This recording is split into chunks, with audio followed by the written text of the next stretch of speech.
আসসালামু আলাইকুম। আজকে আপনাদের মাঝে একটা নতুন ভিডিও নিয়ে আসতেছি, যেটা হচ্ছে হলো আইফোনের ক্যামেরা জনিত সমস্যা।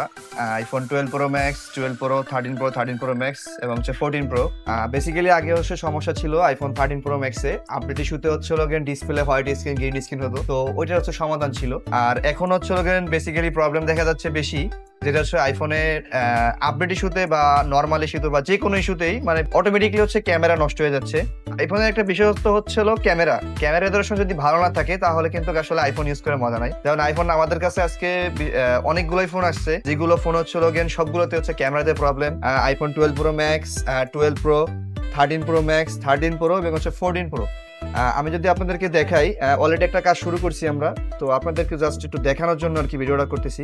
দেখেন, এটা হচ্ছে কোনো ক্যামেরাই আসে না হোয়াইট অ্যাঙ্গেল, 0.5 ভিডিও প্রোটেক্ট, একদম ফুলি ব্ল্যাক।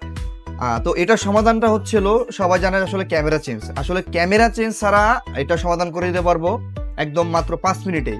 যেমন এটা হচ্ছে 13 প্রো, এটাতেও সমস্যা। এটার সমস্যাটা এটা প্রোটেক্ট ধরে খুব কম, দেখা যাচ্ছে ভালো কিন্তু প্রোটেক্ট ধরে কম। এটার সমাধানও আছে। এটা 13 প্রো ম্যাক্স, ক্যামেরা একদমই আসে না, এটা একদম 14 প্রোর মতো। তো বর্তমানে তিনটা সিরিজেই ক্যামেরাতে problem, 12 pro max, 13 pro max আর 14 প্রো ম্যাক্সে, মানে 12 থেকে শুরু করে 14 প্রো ম্যাক্স পর্যন্ত যতগুলো ভিতরে মডেল আছে সবগুলোতেই ক্যামেরাতে প্রবলেম। তো ক্যামেরার সমস্যা নিয়ে যারা এখনো ভুক্তভোগী হচ্ছেন, চিন্তা না করে চলে আসুন আপনি ইজি মোবাইলে। আর ইজি মোবাইলে আসতে হলে আপনাকে আসতে হবে ঢাকা হাতিরপুল মোতালেব প্লাজা, 3 তলায় 382 নাম্বার শপ। চলে আসুন ইজি মোবাইলে।